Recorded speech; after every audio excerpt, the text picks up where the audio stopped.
Welcome to Spread the Light, where we use the power of our own stories of living with mental illness to dispel both stigma and stereotypes, and instead help spread hope and light. I'm your host, Dr. Devika Bhushan. I'm a pediatrician, a public health practitioner, an immigrant to the US by way of the Philippines, from India originally. I'm a parent to a 2-year-old, and I'm also somebody who lives with bipolar disorder. Today, I am so pleased to be welcoming to our show my friend, Amy Brinkley.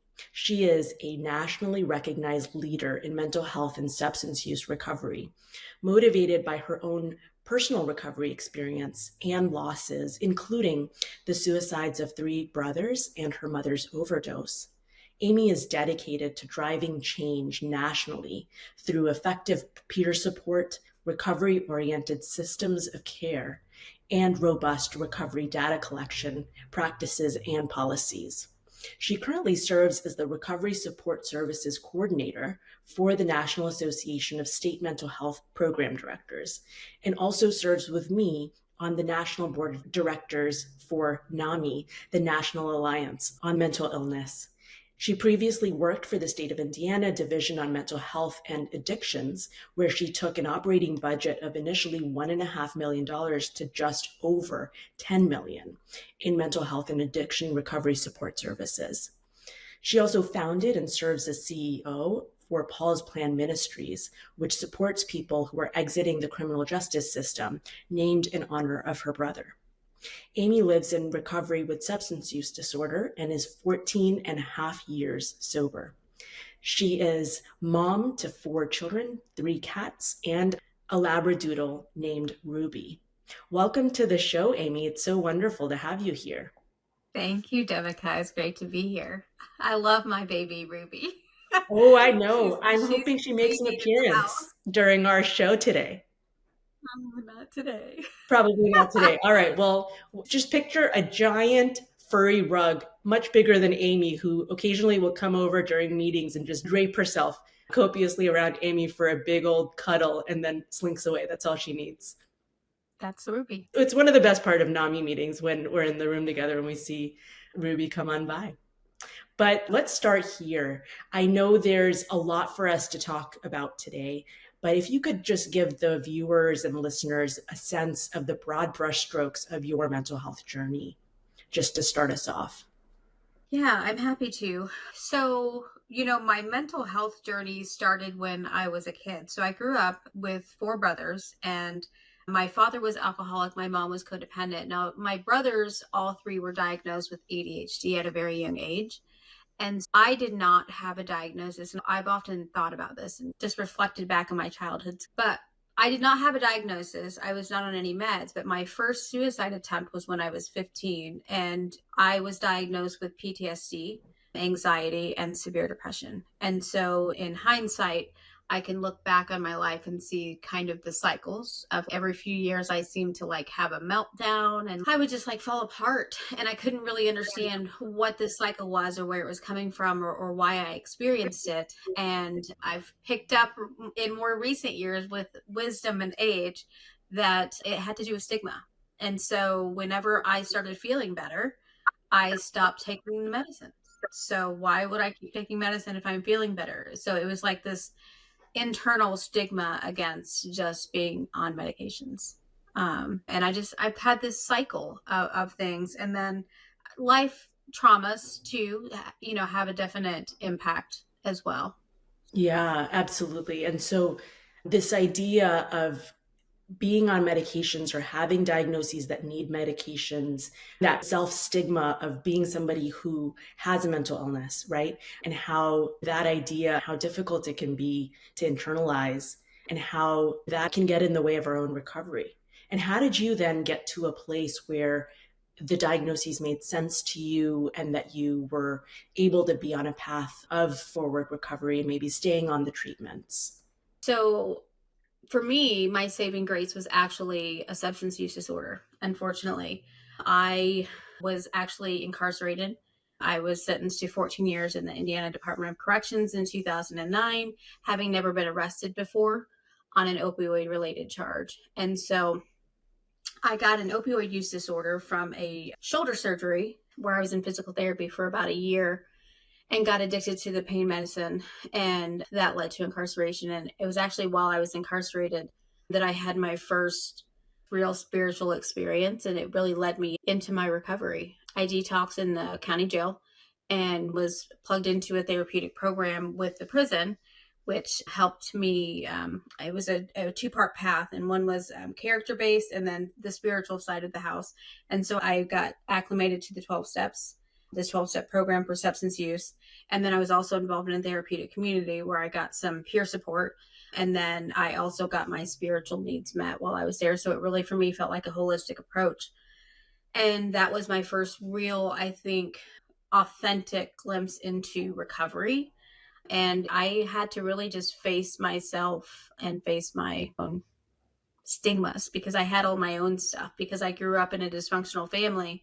And I knew from a very young age I didn't want to be anything like my parents or my family. And so I carried this stigma with me that, they're like that. And that's, they get what they deserve. And if they would just stop using drugs or they'd start making better choices, their lives wouldn't be that way. And I was very judgmental. And then, pain pills led me down that same path. And I realized that it wasn't a morality thing. It wasn't a choice I could just make to just stop. It wasn't that simple. And then learning how to apply the 12 steps and spiritual principles to my life led me into recovery, but I really had to face down my own stigma.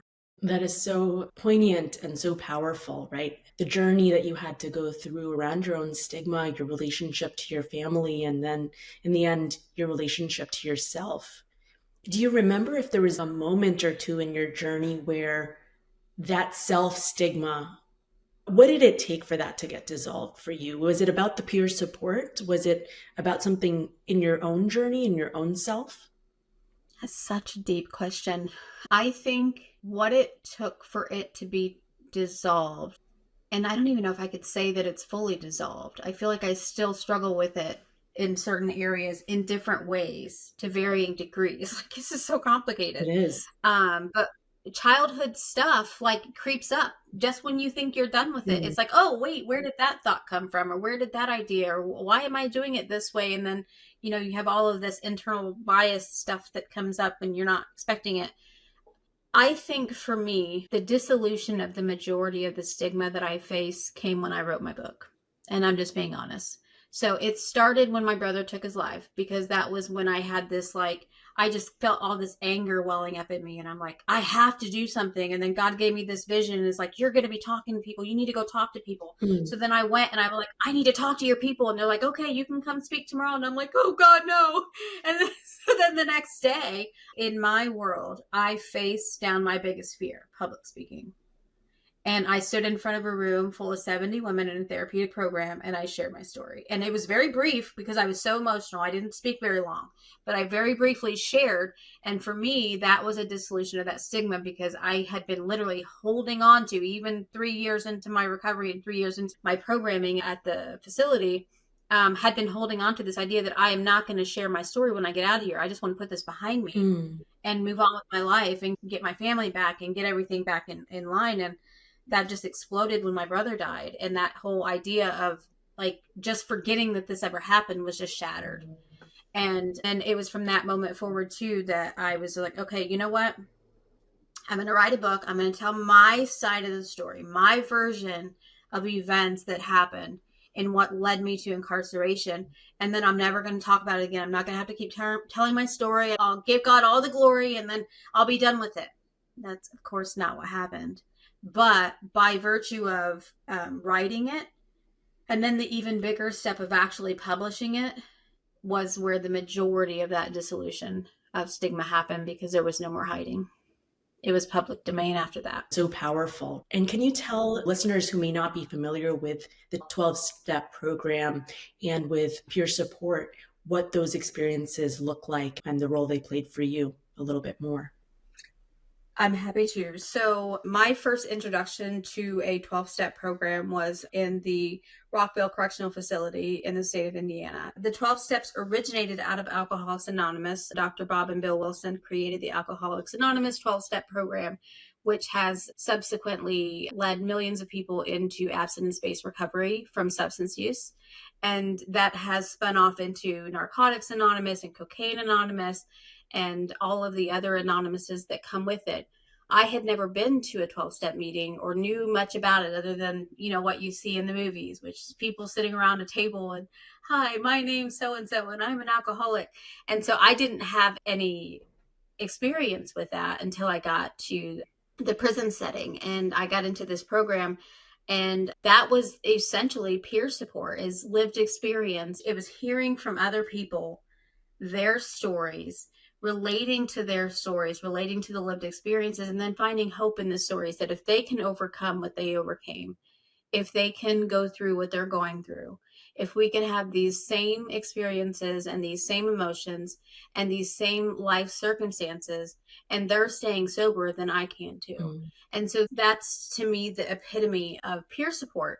Now, in the more professional side of things, in the behavioral health space, we have peer specific roles. So a peer support provider is oftentimes a certified trained person with direct lived experience of mental health and or substance use recovery. And so states certify peers, and then peers work either within community mental health centers, certified community behavioral health centers, just within the behavioral health space in general. And then oftentimes we now have peer run organizations that hire peers, and peers provide non-clinical support to people in the community. Thank you. And on that note, can you tell us a little bit about your nonprofit, Paul's Plan Ministries, what it does, and anything that you want viewers to know about it going forward?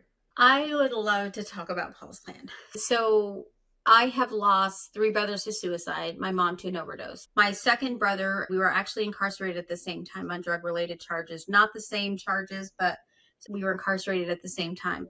And I was still incarcerated when he was released. And 5 days post his release, he took his life.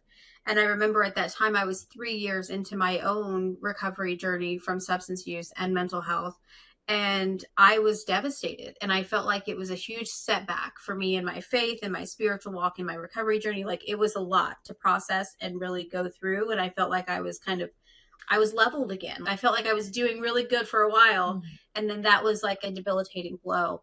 And what I knew during the grieving process of that is that I had a vision of helping people. And what I believe that, and I'm just going to be very transparent because this was my story and this is my lived experience.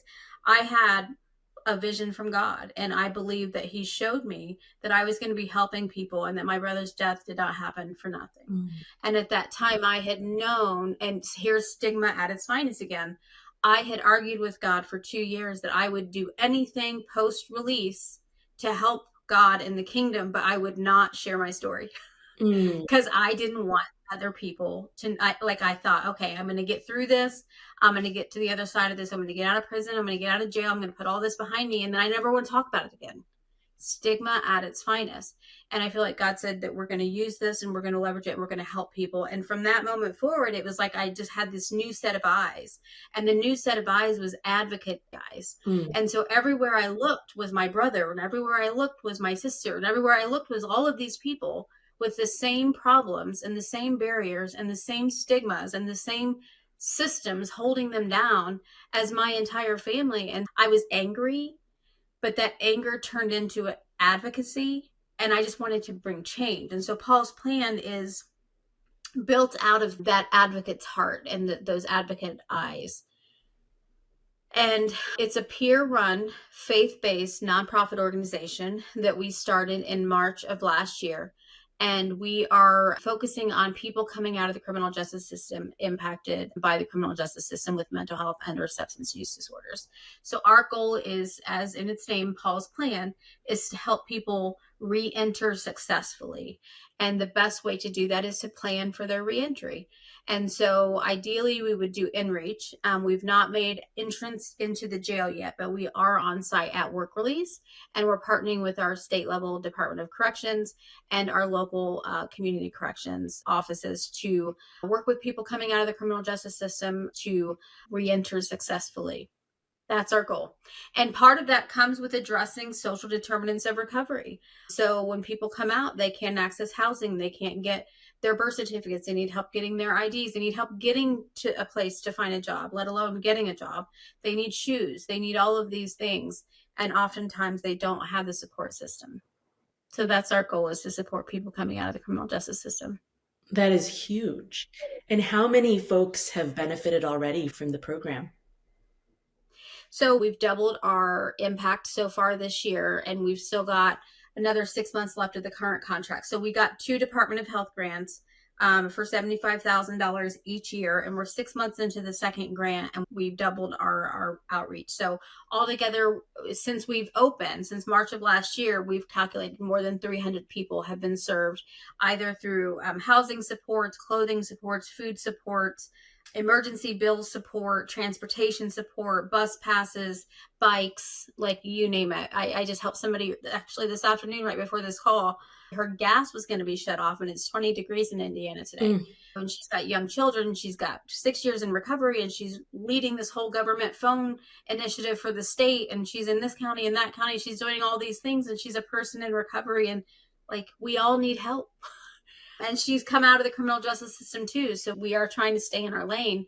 But the fact of the matter is that successful transition is important, but ongoing support is equally as important to help prevent the setbacks. We all need support. I think what you're doing with Paul's plan is just so incredible and so powerful. Thank you. I'm excited. We've got a lot of really cool opportunities. Our goal is really just to love people and to provide support for people impacted by the criminal justice system. Dr. Gupta, the Office of National Drug Control Policy Director, just shared recently in DC at the National Recovery Month event, as well as at Purdue in my local hometown. He talked about the stats of people coming out of the criminal justice system, 27,000 people overdosing upon reentry to the community from the criminal justice system. And it's like, we just got to do better. We have to do better. People are being incarcerated, but the majority of people being incarcerated are going to re-enter the community. And the fact of the matter is that the community supports are not ready to receive them more often than not. And then we have all of these systems and structures designed to actually not be supportive. Right. Keep people down, keep them from finding meaningful recovery services, jobs, housing, all of it. Yep. Absolutely. Education. Yeah. Yep. Yeah. So that's what we're trying to do. I did work on a toolkit this past year on best practices for hiring peers with felony backgrounds. And SAMHSA had released in 2021, I believe it was, a behavioral health workforce report that declared that we have a shortage of 1 million certified peers to meet the existing need. This is 2 years ago. We were short 1 million peers to meet the behavioral health workforce need. And we all know that the crisis has grown since then. But we have millions of people coming out of the criminal justice system, but 60% of them are still unemployed 1 year post-incarceration. That's huge. It's heartbreaking. Yeah, we've just got to do better because, and I can't say this for everybody, it's not a blanket statement, but people want to come back. Some people make honest mistakes. And I think if we all had everything that we'd ever done in our entire lives on a screen for the world to see, we might all have a criminal justice background. But all of that aside, a lot of people do want to do better. They just don't have the proper supports or people to show them the way.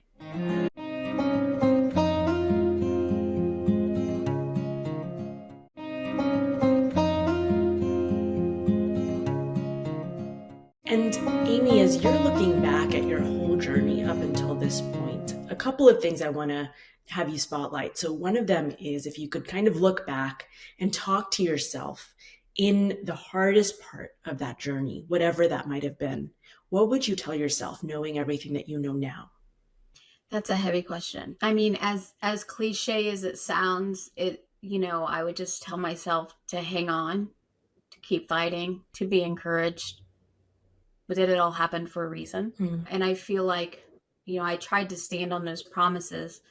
But it's easier said than done because the emotions are still there, especially in the heat of loss. Like, I think one of the most devastating moments was when I was incarcerated away from family, like already as hopeless and as powerless as possible.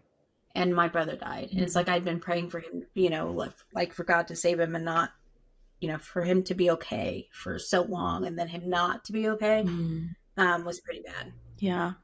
I'm so sorry for that experience and for your losses. It must have been Thank you. just unspeakably hard to walk through. It was. Thank you. But everything happens for a reason.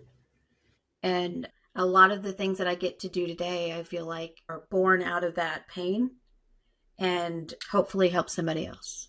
So Yeah, we absolutely. just worked on a peers across the crisis continuum paper for SAMHSA. And when we talk about putting people with direct lived experience into our crisis delivery system, that warms my heart. And I know that there are some peer advocates who think that peers shouldn't be in those spaces. But my stance is, peer support is meant to be voluntary.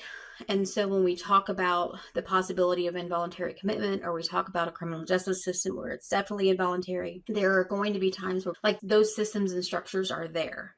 Like there's no getting away from the fact that it's there and it's going to happen. But I think for people to access peer support can still be voluntary within those involuntary structures. Like when I think about my brother, he spent 5 years incarcerated.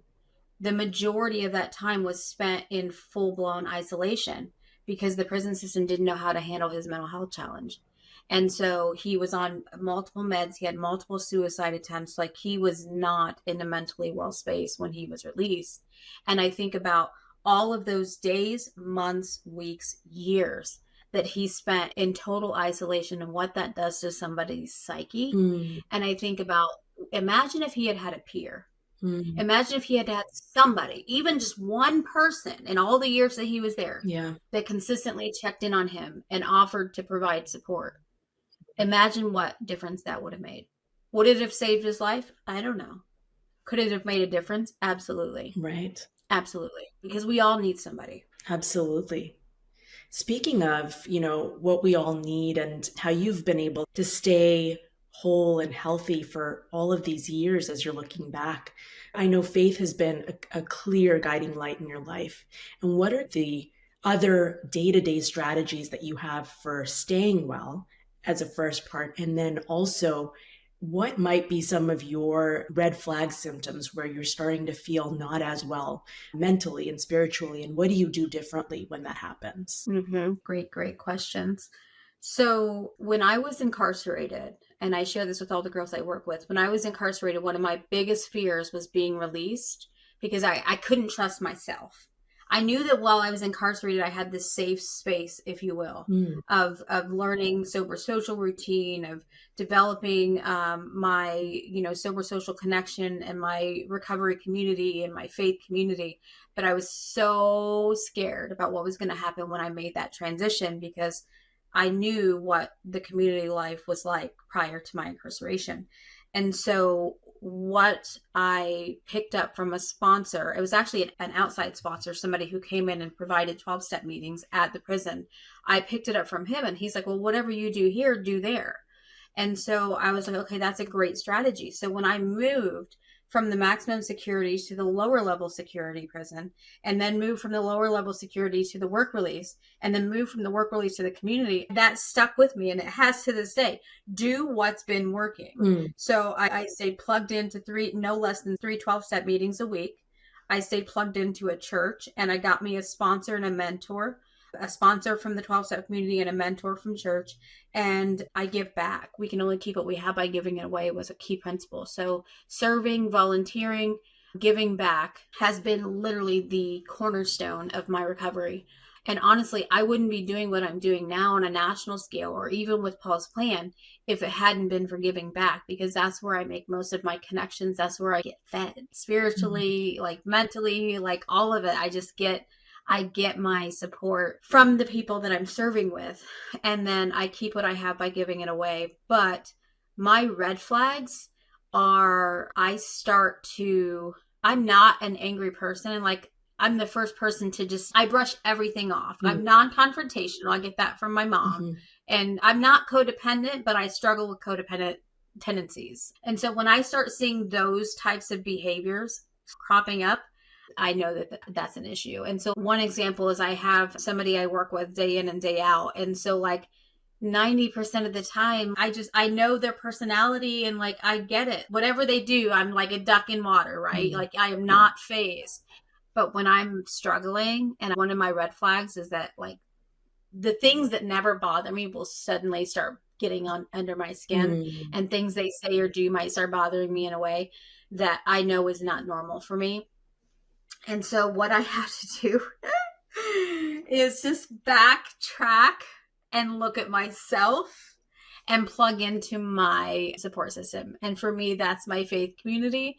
And so plugging back in, talking with someone about it, talking to my pastor about it, asking for prayer about it, but really just it goes back to self-care.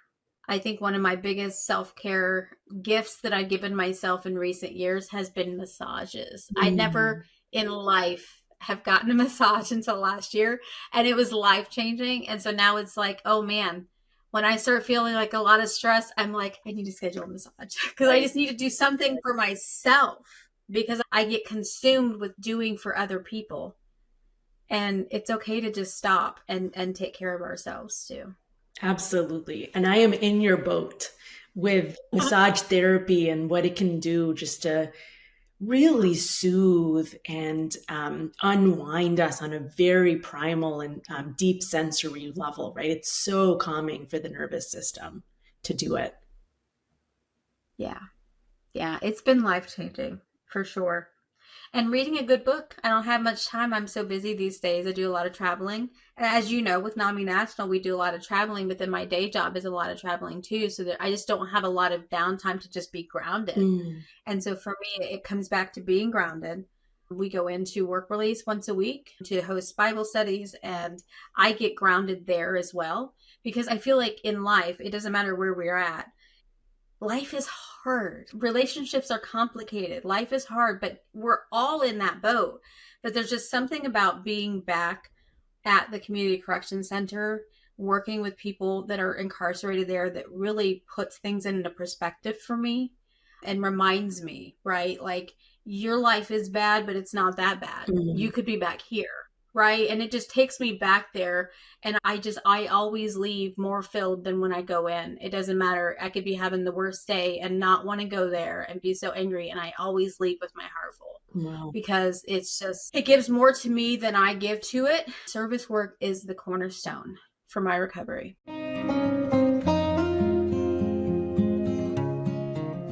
Incredible. As you're looking at sort of the behavioral health space at large, is there a myth or two that you think is out there that you'd like to bust for us? Oh my gosh. There's so many, I know. It's hard to pick one. There is. Yeah, there's a lot. I think the biggest one for me, though, is this myth that the media doesn't help at all with. And that is this idea that people with mental health challenges are dangerous, or if there's another mass shooting, it's automatically blamed on mental health. And the actual facts behind it are that people with mental health challenges are more likely to be abused and to be the victims than they are to be the perpetrators. And so that would be my biggest myth that I would want to bust. And we have a huge issue in this country right now with our gun violence. And unfortunately, I think people with mental health challenges take the blame way too often. Couldn't agree more. That's such a good one to highlight, especially at this point in our history. For sure. Yep. And it's not fair. Yeah. And it only adds to the stigma of people not wanting to get help, which is why I stayed sick as long as I did. I was like, I didn't want anybody to know, because I was the one that used to be on the other end judging people with substance use disorders. Like, if they just stopped using, they wouldn't have those problems. And then all of a sudden I'm in that boat and I can't stop. And I'm like, I can't tell anybody because, what are they going to think of me? And so I can't acknowledge and tell anybody that I'm struggling, and I can't stop using the pills because, oh my gosh, what is that? What are they going to think? And I needed to keep up this facade that like everything's okay and everything's normal. And it just lends to that stigma. And people with mental health challenges have enough stigmas. Yeah. And it's still kind of like, I still feel like when people say, oh, I'm reading your book, or I read your book, I still feel this instant like, ugh. Because I know what's in there. I know the real me that I shared there. Mhm. And so there's this little tinge of like, oh, are they going to judge me? And this little bit of like shame that like creeps up. Mhm. But I just stand in it because it's the truth. It's what happened. There's no hiding from it. It's part of my past. It's not who I am today. Right. And, to a large extent, that journey has shaped the person that's sitting here Right. today, right? And the shame aspect is so deep for so many of us. And when we have that authentic courage to really stand up and say, here's the whole of my story, and here's the whole of how, I got from point A to point B to point C to where I am today. I think that process, just as you're describing with having written your book and putting it out there, and even still having some moments where you're in this, self stigma and shame around some of the elements of it, that process of actually just spotlighting that all of those elements of your story and then being able to be accepted and loved and understood for the entirety of that journey, I think is a deeply affirming and stigma dissolving process. Yes. Yeah. Yes. All of that. All of that. So as you're looking at that whole journey, right, from little Amy to all the way what you've been able to do and be in this world today, how do you see your mental health journey as having shaped your unique abilities, your unique superpowers that you bring today? I just love your questions. I love your questions. Um, so I think that, and this is for the substance use side as well as the mental health, I think that it's why I'm here. Like without the mental health struggles or the substance use challenges that I went through, and having found recovery on the other side of those things and living with those things, I wouldn't be here. I wouldn't be doing what I did. And it wasn't until I let go of this idea of who I thought I should be or could be to the world and embraced who I was that I could even remotely get to where I'm at. But it shaped everything. Like I worked in corporate level management in warehousing prior to my incarceration. I had more than 100 people reporting to me on any given shift. Like I had my 10-year plan. I knew where I was going. I'd always been a boss. I'd always been a leader, but not in behavioral health. Like this would not have been even remotely on the radar. I knew I wanted to help people, but I had no idea where to start.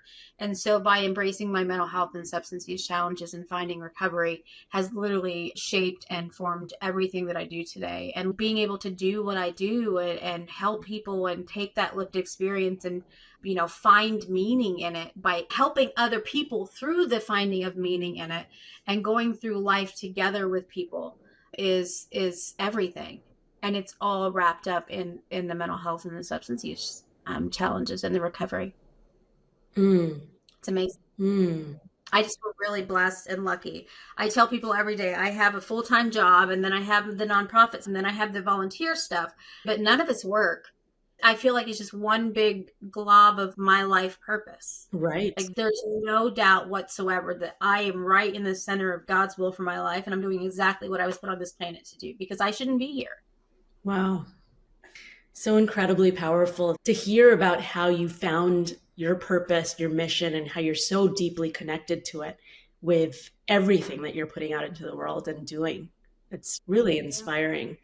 And I know that our viewers and listeners are going to get a lot from learning about you, your story. We'll link to your book and to Paul's Place and help them understand you and your mission even deeper.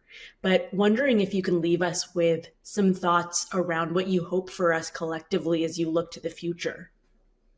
Big question. It is a big question.